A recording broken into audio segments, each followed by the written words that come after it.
Hello everyone.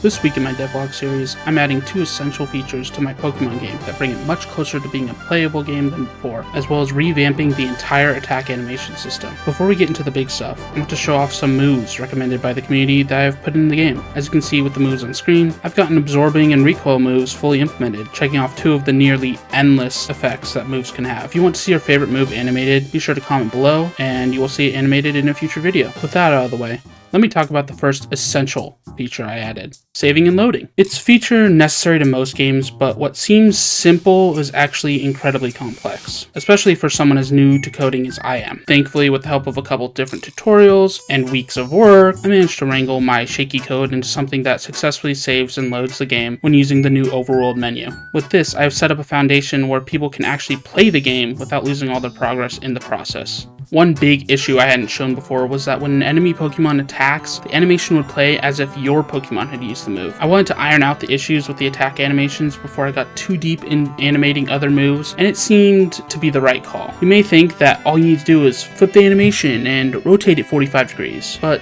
this doesn't work for all moves. For example, moves like Double Kick suddenly look awful. Essentially, I needed a way to animate moves that were required to be seen in a specific orientation. After overhauling my entire animation code, I have solved this issue, and opposing Pokemon can use attacks. As you can see, it works with attacks that go from point A to point B, as well as attacks like Double Kick or Scratch that need a specific orientation to look right. The last thing I worked on this time around was the bag system.